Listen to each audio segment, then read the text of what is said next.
So good afternoon, John Donovan. Hey, Marty and Dan. Yeah, and we have Mr. John. our semi-regular special guest, Dan Gutierrez, with us today. Dan, welcome. Hey, nice to be here. Yeah, Dan and I are here in the 100+ degree heat of Sacramento summer.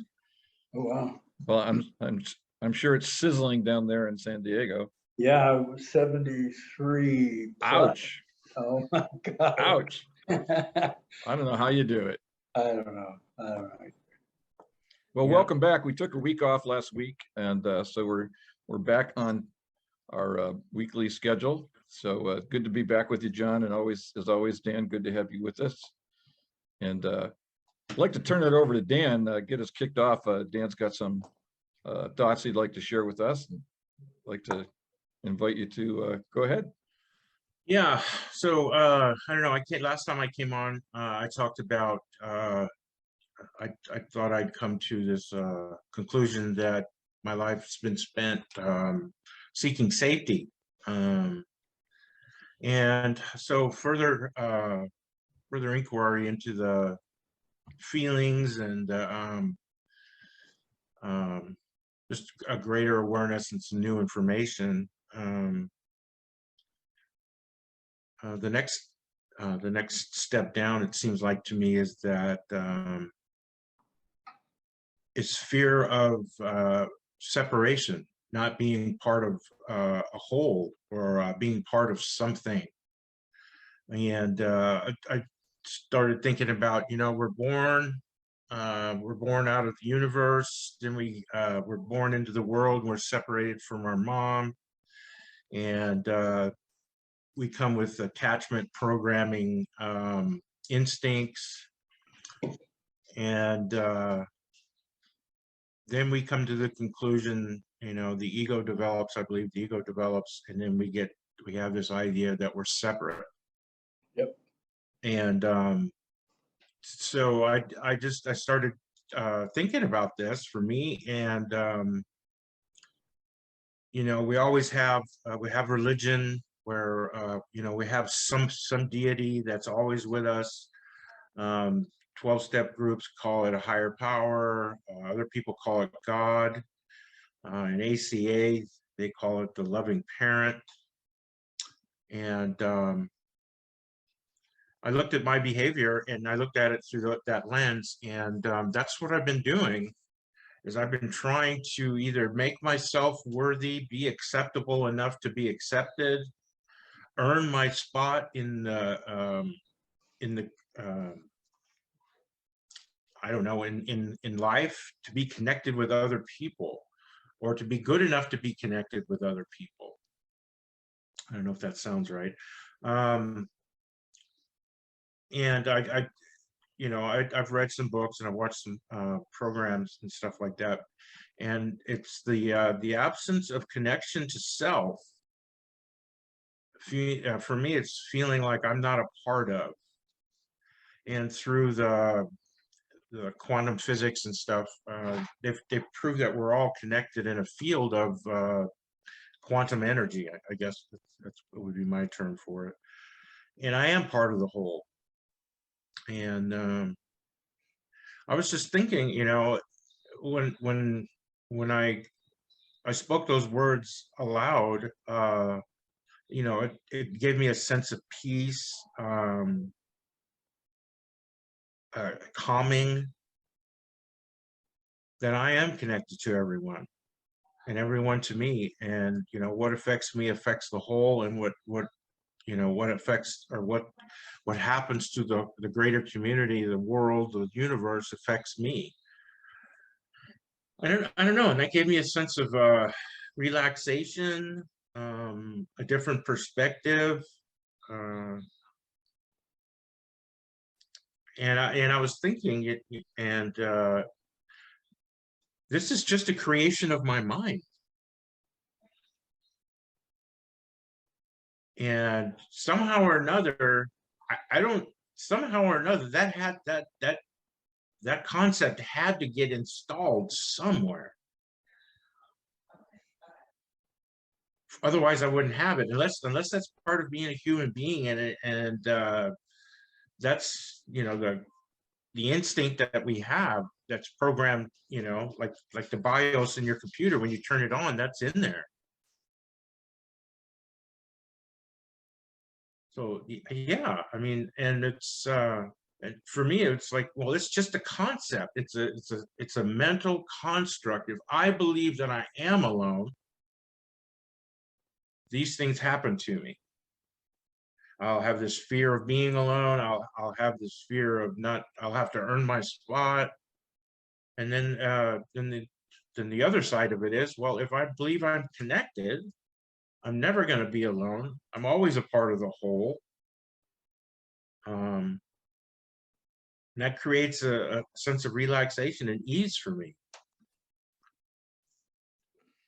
And then it begs, you know, then, you know, extrapolate one more time. And then it's like, how did I come to this conclusion? How did I get to this moment right here? And it's through the accountability practice. Yep. It's a process of feeling what I'm feeling, not judging what I'm experiencing, and it allows me to see things just as information, and well, information and emotional energy, and so the process of continually allowing this accountability practice to work, stating where I'm at, you know, for me it was I lived my life from a sense of fear and shame, and that resonated, but then it's like, yeah, no. So continue to feel, ask for what I want, and then safety pops up. The word safety comes up, and you know, continuing with the process, and it's yeah, it's safety is translates into being connected, having it being a part of. I mean, I know how it's I know how it feels to be part of a community of people, and I feel safe when I'm in the community, you know, community. And you know, it's obviously that this is not a new information out there, but it's a new embodiment for me to accept this concept, allow it in, and feel what it feels like to feel my truth in the moment. My current reality is, yeah, there's a sense of peace in that concept of knowing that I'm not alone ever. Wow. Well, And and that's not just knowing it, but I'm hearing you feeling it to be true. yeah. So it's beyond a concept, because I can believe or disbelieve a concept, like you were saying earlier, but to be able to feel, when I think about I'm in the community, to also then feel the sense of peace and safety, for me, that's a breakthrough. Because my feeling, it's like when you said it earlier, you said, I am one, I am part of the whole.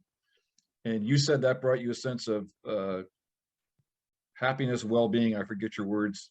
And what happened to me is I started feeling anxiety. It's like, oh, isn't that interesting? That sense of, there's a part of me that still doesn't feel that I'm part of the whole. And like you said, oh, that's information now. That no longer bothers me. It's like, oh, okay, what do I want?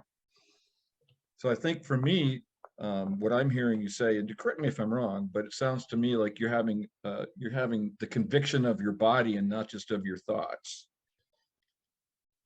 I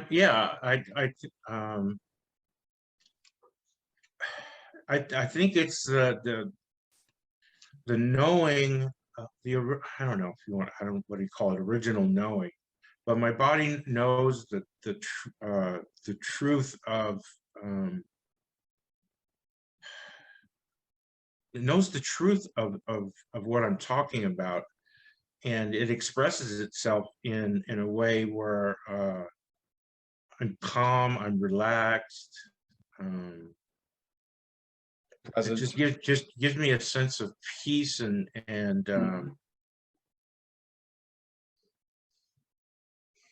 yeah, and from that state of peace and calm, I described it last time as safety, right? I think those are translatable. You can, and it's in my own skin. It's not.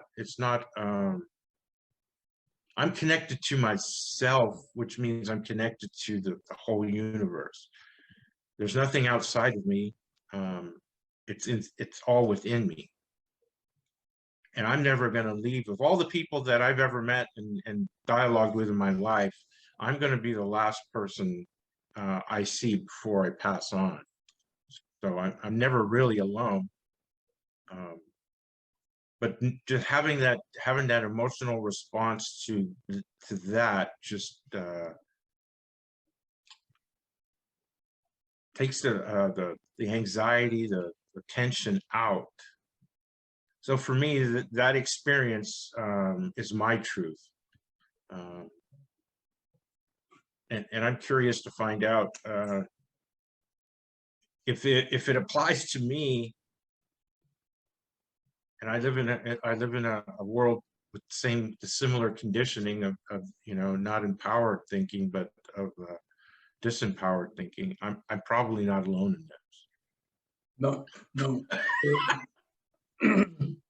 There's a couple things you said I'd like to note, and one of the things I heard you say is look at my behavior through this lens.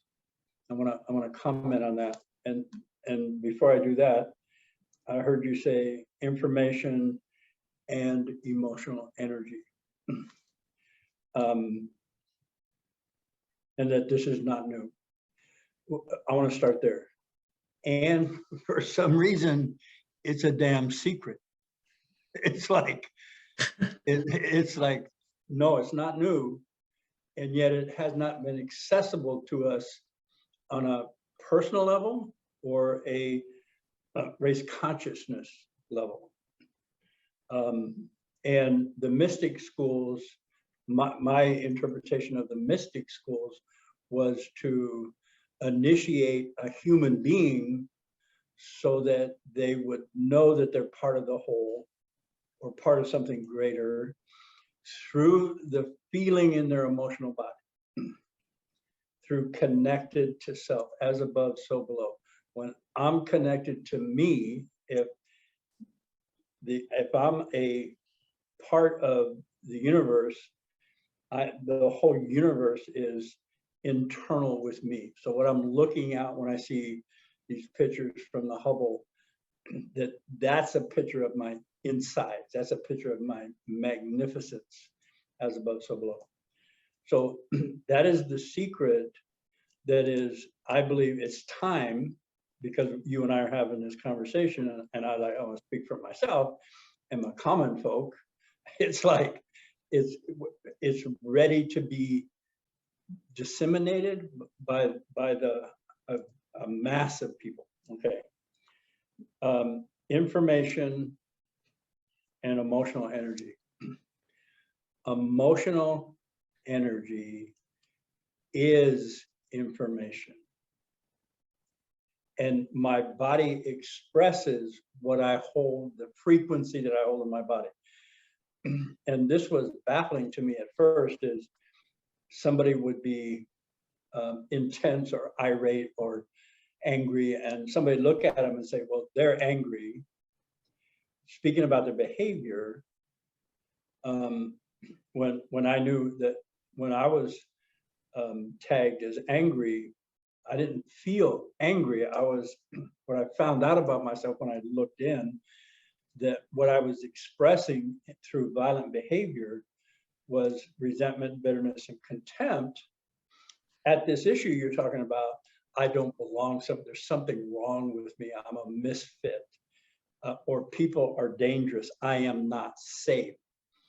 People, I was projecting outward that people gaslight, and tease and they're liars, when that was the truth inside me based on my, now I'm getting back to the lens I developed through my family of origin, dysfunction, childhood trauma. And what this intentional living accountability tree process enables me to do is to separate my behaviors from my authentic self. My authentic self is that what we're talking about, connected to the whole powerful, magnificent. It's like Marianne Williamson says, our biggest fear is not that we're inadequate. Our biggest fear is that we're powerful beyond measure. So this lens that you've developed came from, and I heard you already say it, through your willingness to state the truth about your behaviors as they resulted from your family of origin trauma, which is conditional. I got to work harder to be liked. Mine was people are dangerous. They will reject you. So everything I took in was through that lens. And when I did my accountability process, like owning my character defects, arrogant, entitled, mean, controlling, needy, I was able to separate my behaviors from my essence, from my being, from my spiritual self. I don't know how to say it. That's probably adequate just there. And now I look through the lens of my power. I look through the lens of my capacity for compassion. And when I'm looking at people, what I used to see as attack, I see as pain, their own resentment, bitterness, contempt that they don't know they have. It doesn't make me a doormat. I'm real firm at setting boundaries and saying what I want. And I become effective when people come to me looking for resolution or solution to the problems they believe that they have, which they do. I'm not saying they don't have them, because they do, according to the lens they're looking at life through. So, wow. Yeah, and there has to be a fundamental agreement on to make judgment and to think that you have a problem. There has to be a system of belief that we agree upon, you know, and so we can judge each other, which in turn is a way to make myself. Okay, I'm speaking for myself. When I judged others, it was a way to create pseudo safety for myself, because I knew something they didn't. Correct. And I'm better than them because I don't have that behavior. Well, the lie is, I don't like that behavior in myself, so I don't acknowledge it. But I find it in others, so I can point it out, so I can feel safe again. Safe. Yeah, I mean, back to that, and it's so there's a there's a pattern, or there's beliefs that come from this idea that, you know, well, I talked about this yesterday in a group. It's funny, I tried to create safety through the use of violence. Yep. Well, it's not funny, but Ironic. exactly. It's like trying to create light by eliminating the dark. Right. It's just I don't need to get rid of something. I just need to create more of something else. Right. Create safety by controlling everything outside of you, instead of looking inside and seeing what contributes to the chaos, drama. Well, the uncomfortableness. And I feel uncomfortable because I have a set of beliefs and standards and expectations of myself. And then when I don't meet them, I get notified through my emotions. And so I'm thinking about is our question. It's like we all speak, that there's a planet full of different languages. And, you know, we speak English and we talk about using words. And yet somebody else who speaks a different language, they use the same process. And when they speak their word, which are just, you know, air vibrating at a different frequency coming out of their mouth, this process works for them too. Yeah. And it works for people who can't even speak. Yeah. So are you open to a question? Yeah, I am. If it's not, what is it about the speaking of the words? I mean, there has to be a thought which engages the vocal cords and the muscles, the diaphragm, and to expel the air, right? That's the mechanical description of it. Right. But that sound, that vibration in my ear somehow resonates with my body and creates the moment of healing or alignment. I don't know what the process is, but there's a thought that creates all of this to begin with, and that's an electrical impulse, and that's radiated. It's broadcast out into the universe of the field. Is there my emotions have that there's a resonance with that thought? So when the thought happens, my body vibrates at the same frequency, and it shows up as you know, an emotional release in my face. I don't know if I'm yeah. Yeah. I was hoping you'd ask me a hard question. It's like, but I see, I have, see, the thought is a frequency, EEG. Right. Okay. There's in the thought. Okay. We were, you said emotional energy. Well, that's what we are, emotional frequency. We're a frequency. So when I speak through the lens of people are dangerous, and my expression is some way violent, that frequency attracts that more of that to me. So one of the thoughts I had in John, in the beginning was the word. In the beginning was a thought.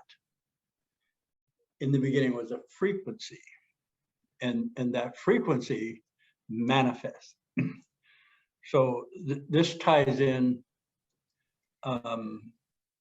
what you said about information. All frequencies hold information. There's simply information specific to that frequency. And there's an infinite number of frequencies.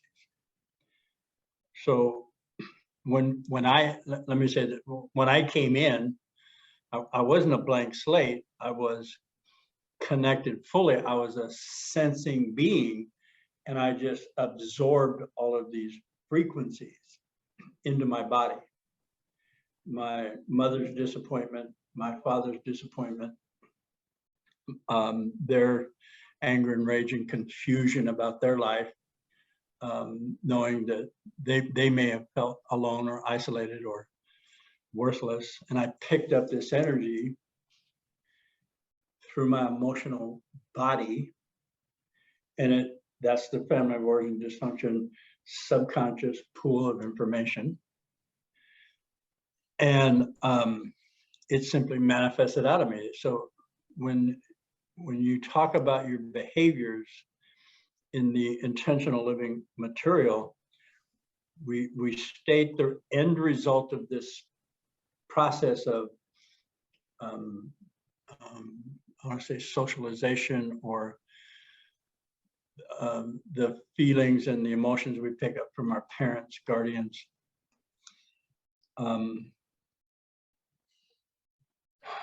And those just simply manifest through our physicalness and through our physical body and through our behaviors. They just come out. So when you own a behavior, like in the accountability tree process, for those who are listening, accountability, no blame, no judgment, state the truth of where you find yourself based on your experience. Well, one of my truths was, I'm mean to the point of cruelty. Well, the energy in those words hold a frequency that somehow validated all the pain in my life that thought being mean was a good idea. And according to that pain, keeping people away was a good idea because people hurt and they're dangerous.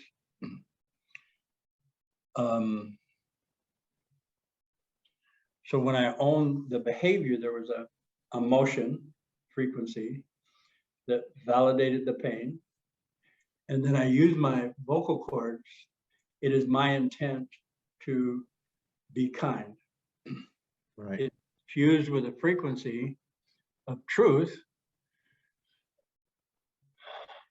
because my little boy's body only knew what it knew. It didn't equivocate about, is this real? Is it something else? It doesn't deduce, and validated the pain, the experience that I had. And then when I said it is my intent to be kind, fused with that energy, went back down into my subconscious, reframe, healed. That's what I didn't get from my parents. I see you're angry and I still love you. I see you're frustrated and I still love you. When I said I am mean to the point of cruelty, no blame, no judgment, I was demonstrating unconditional for myself, and I still love you. It is my intent to be kind, and it shifts the subconscious frequency, and I automatically manifest whatever's in there now. It's been reframed. And my experience of this is that incrementally, I watch myself change. Incrementally, I watch other people shift and move and act and speak different. Even I notice their tone or their inflection or their complexion or the ease in their face when they're at peace. It is instantaneous and automatic. And I'm not really sure if I answered your question. But that's where I went when I heard you say that. Yeah. Yeah, I have an electronics background, and if everything's like a tuned frequency or a broadcast frequency, and you have a radio that you can tune the dial to whatever frequency that resonates Yes. for you, and you also have a transmitter. Yep. And basically you preloaded with frequencies that are it's like a scanner. The way I'd like to put it is a scanner that's scanning for that frequency of whatever it is: fear, joy, sadness, abandonment, pain, rejection. Yep. And then when the scanner locks onto that frequency, the information is downloaded into you. It's downloaded. Yep.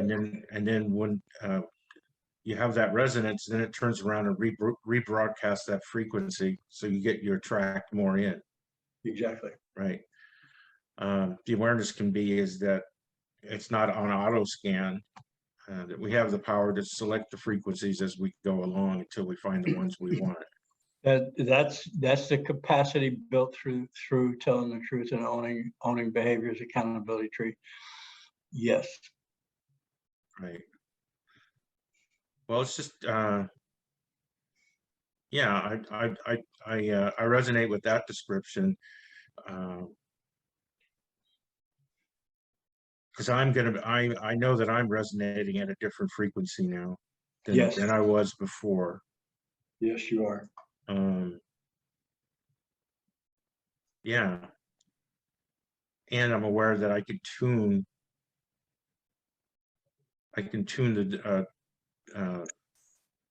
the radio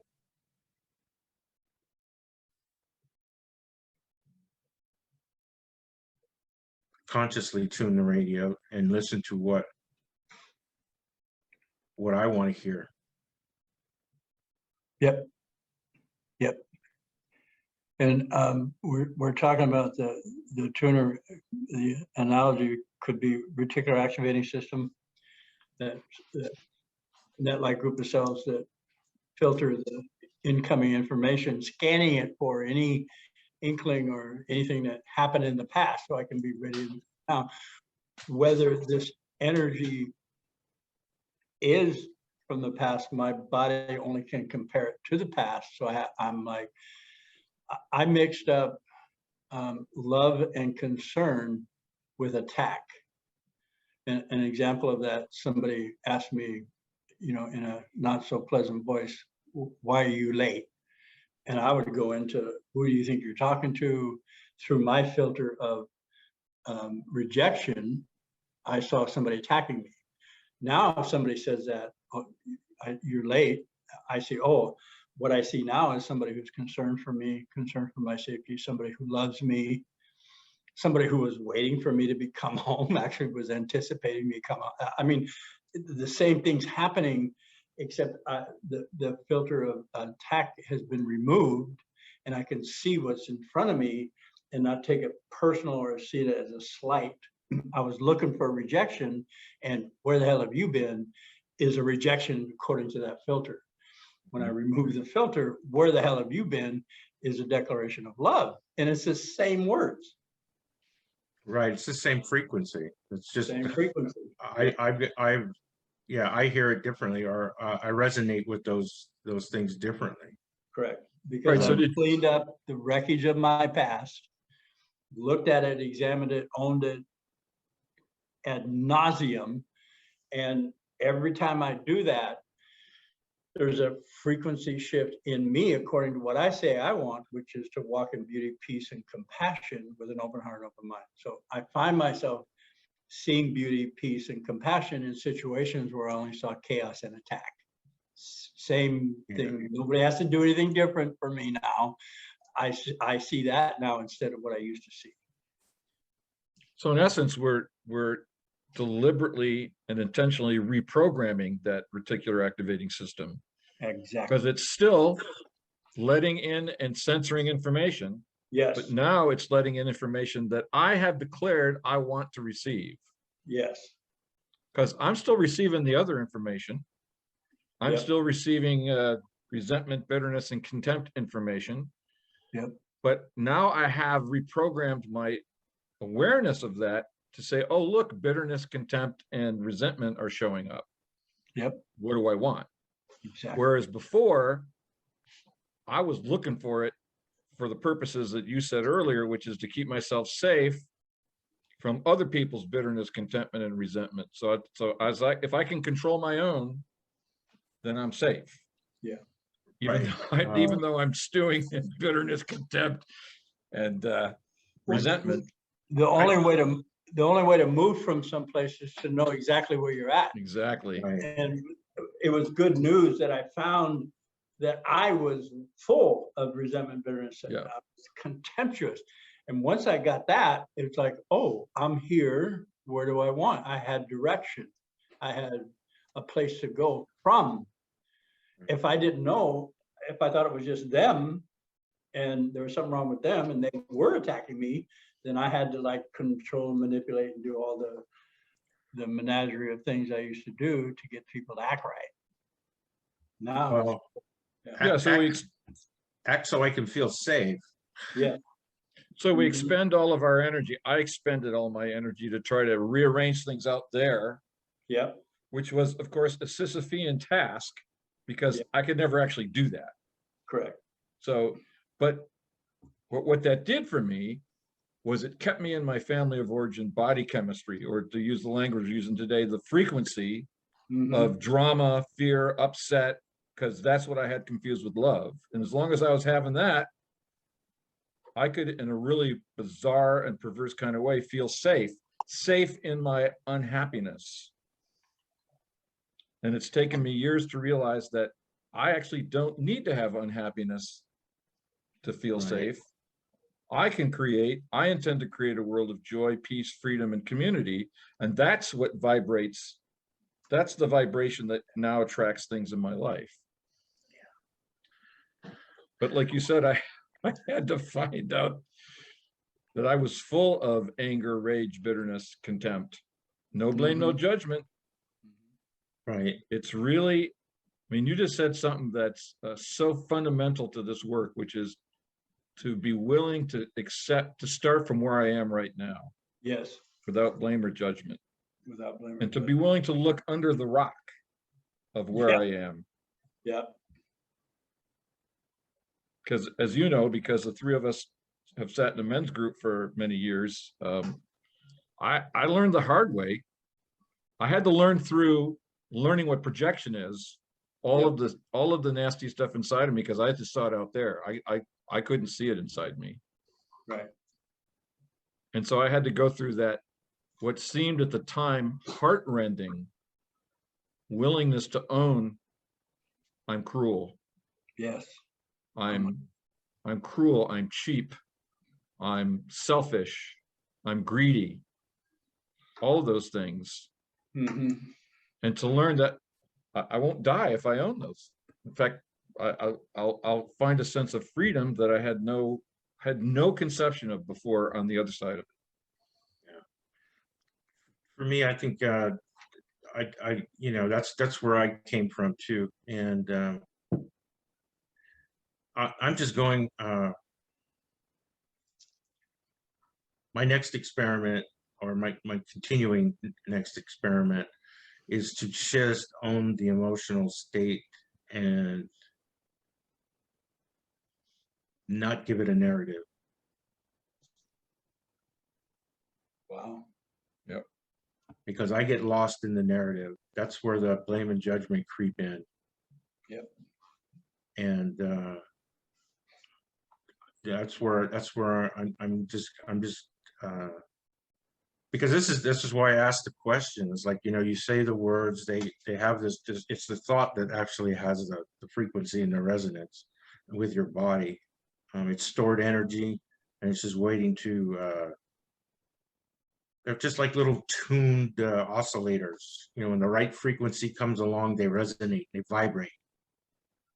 And that's the emotional state that we've had. And yeah, it's really hard to do this work because we've developed language to explain things. Yep. And I can't remember where I got this, but words are symbols of symbols. So we're twice removed from the original, the energy. We're talking about energy, and then we have words, and then we speak them. So they're two symbols of the same thing. Mm-hmm. And that's, for me, that's where a lot of confusion comes in. Because somebody says something like fear, and then somebody has a projection of what fear is to them. Mm-hmm. But when we do the work and somebody comes upon that resonance, when you have the thought and then your body vibrates, literally just like the bell going off, bing, like, yep, there we are. And then usually, I have an emotional release, I cry, or I have this smile on my face, and I've tried to figure out what they are, put descriptors on it: tears of joy, tears of pain. Yeah. Let me offer. I'm saying that emotion frequencies hold information. They are information. Okay. This, the word information. Inform action. Inform, smile on my face, scowl on my face, holding energy, watch out, you can feel that. Inform action. So emotions allow me to experience my life. Inform body, inform action. It's like, and I say that my arrogance, entitlement, mean, controlling, and needy come from misinformed action. So I was given the information, Right. rejection. And It manifested the energy of rejection and the form of rejection in my body posture, my face, my skin tone, my body chemistry, and adrenaline, cortisol, stressors. That's the, in the beginning was the word, and the word was, I don't know what, I forget it, the word was made flesh. John Donovan. In the beginning, there was the word, and the word was God. And the word was God. And in form, I came into form action. So I've been waiting a long time to say that. It's like, and I've said it before, not like I haven't said it, but see, the way we were growing up talking about emotions, like there's something ethereal. Actually, it's like body, mind, spirit. And we speak of them as separate things, and it's one thing. And the manifestation of that is through information, which is a frequency, which are emotions. right. Yeah. Like that's why I keep going back to people who've never spoken. They resonate with the same things. The energy that someone puts off, they feel them. Yes. And growing up, they were given the emotional frequencies, and their bodies absorbed and stored the information in there. Yeah. So even though they can't hear or speak, they feel this energy. They move toward people that are kind and gentle, and they move away from people that are violent, rejecting, and they don't have the concept of the words to describe all this. Right. But they understand. I mean, this is what I'm saying. It's they sense the energy.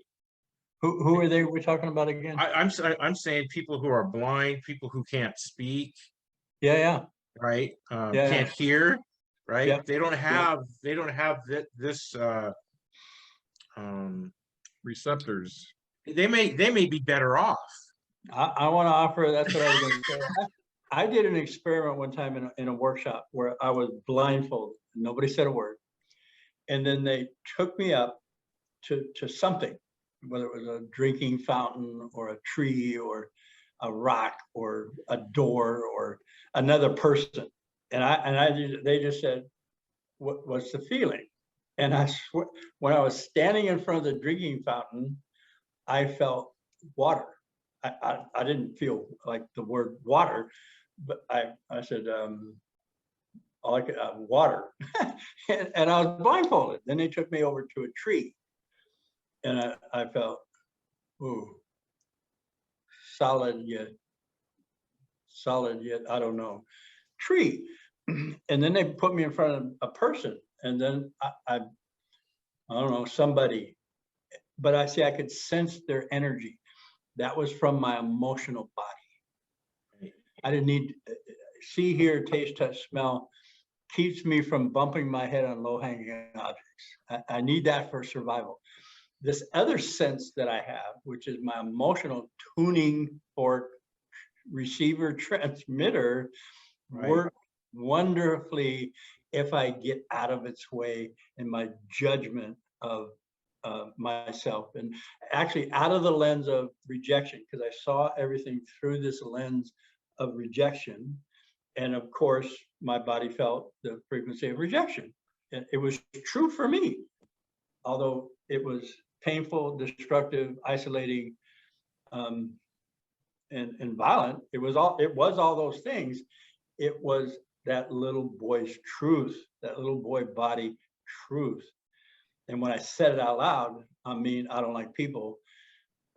It resonated with that misinformation, which validated the misinformation. And I could speak, it is my intent to be kind, into the information pool, and it shifted. And I found myself different. Sometimes I found myself more me because something came up where I really got scared, and it's just like I went into hyper mode of, instead of relief, I became even more all this subconscious, not knowing it. And then, you know, having this information about my subconscious manifesting what's in there, not right, wrong, good, bad, painful, yes, isolating, yes. Just it's manifesting. If I know that that's manifesting, oh, what do I want in there? Let's say the truth about what's in there. I mean, to the point of cruelty, that's what's in there. No, it is my intent to be kind. Now that's in there, and it's going to manifest.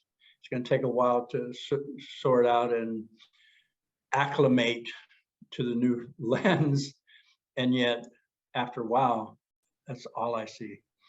And that example I gave, almost getting in an accident, and the first thought I had looking in the rearview mirror was concern for the people that showed me what's inside. It's different, way, way different. I have compassion, I have concern for my fellow human beings. I don't see them as, I don't take what they did personal. They weren't looking, somebody spilled milk. I don't know, he dropped his cigarette. Somebody burned the toast. Yeah, his wife just said something to him, or her husband said it, and she went boom. What, I don't know, but it wasn't about me. That I do know for sure. So one of the things I think that you're saying is that the frequency, vibrational quality of the human body is the universal language. It's not the words, although the words are necessary because we developed spoken communication 10, 15,000 years ago, but that came out of a vibrational experience of the first humans, that we've refined that, and maybe we have been seduced by the sound of our own voices. I have been seduced by the sound of my own voice to be away from the frequency that generated the thought and generated the word. So the capacity, so Dan, it goes back to what you said at the very beginning, the willingness to just feel and notice that we got a label for it and see if we can't ignore the label and just stay with the frequency, stay with the actual experience that's going on in my body. Right, and that's the truth in the moment. It's not about the for me, the descriptor or the narrative takes me out of it. Exactly. Because I've already got fear. You say fear, and I know what fear feels like already. That's my perception of fear. Well, it's just like, I realized too that, one person's fear and my fear are not the same thing. No, absolutely not. And it's just like, well, we use these words that are, like fear. And then it's like, well, you have a narrative, and I'm going, well, that's not fear. This is fear. Well, no, that's not fear. I'm not afraid of that. And it's like, wow, okay. So go right back to, this is what you've been teaching for forever, is feel what's happening in the body. Yes. And just out of that feeling, information will come. and go and learn how to trust your gut instinct again, because that was taken away from a lot of people. Yes. Is to develop that connection with yourself and trust it. And trust is evidence over time. Yes. And then I can be in my body, and I can be open to the information that's there, the truth, the wisdom that is there. And out of that will rise the intent. What do I want? Exactly. Okay. Wow. The other thing that goes on when I stay present with the experience, the present moment is an infinite moment.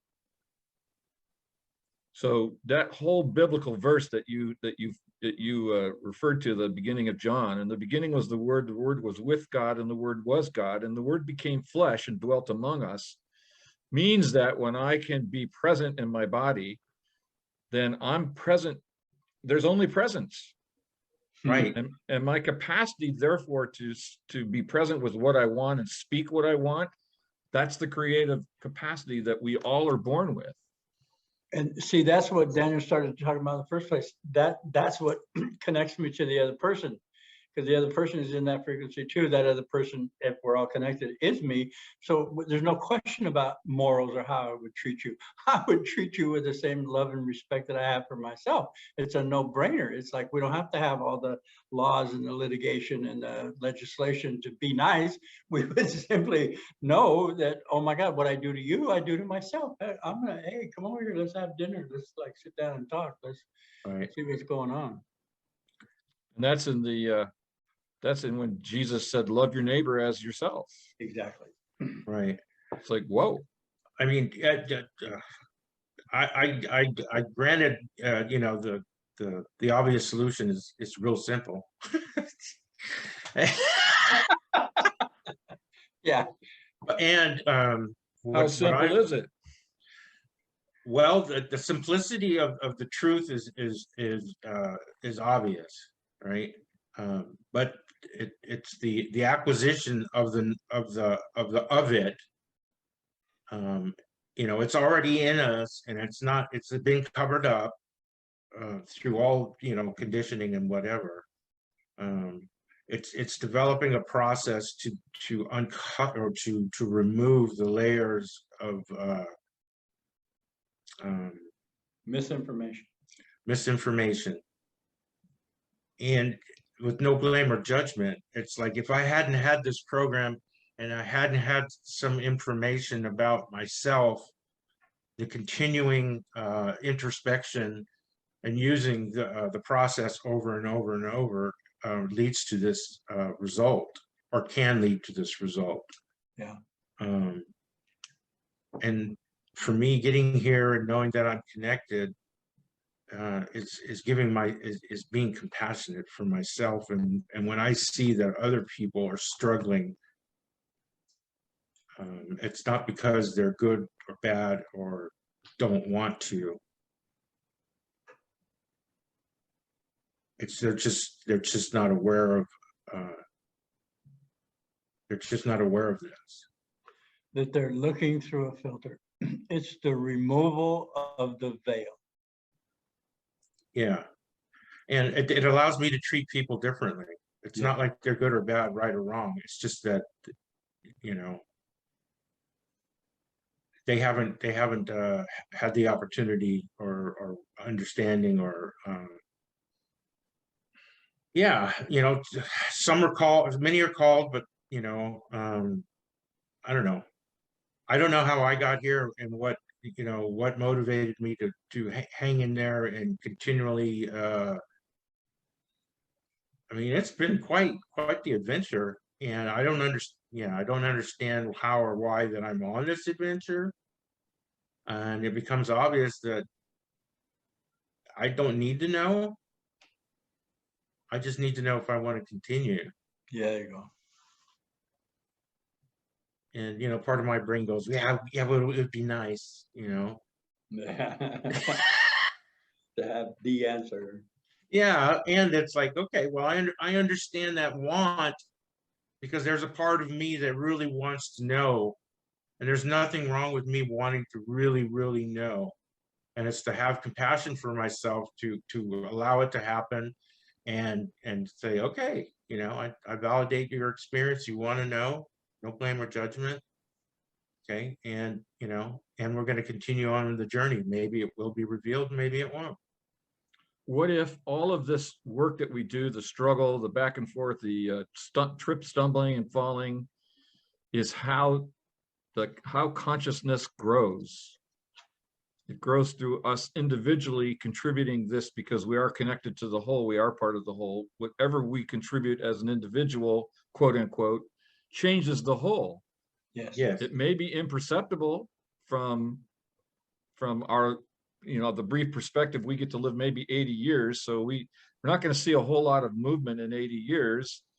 I mean, Jesus was 2,000 years ago. The Buddha was 2,500 years ago, and we might say there's not been a whole lot of change. Maybe I'd make an argument there has been, but nonetheless, it ain't where we talked about earlier.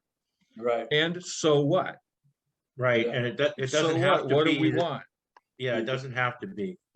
Yeah, it's perfect the way it is. Yes. And it will be different tomorrow. Right. And so will I. And how it will be different tomorrow, we have a say in that. We've learned that we have a say in that. Yes. Right. Yeah.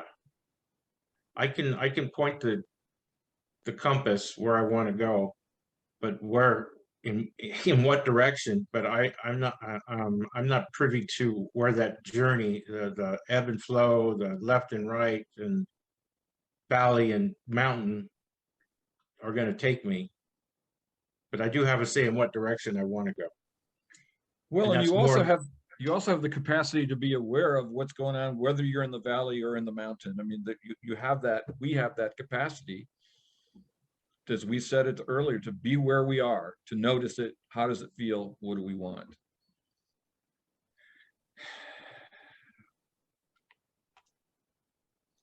Well, we can have a conversation when it becomes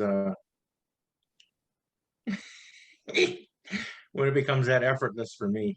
And Yeah, I think it's coming. I was going to say, yeah, maybe by September. Maybe. All right, Yeah. my friends, we are coming to the end of our hour together. So I want to always give John the last word, but Dan, how about you to take the second to the last word, summarizing thoughts or concluding thoughts?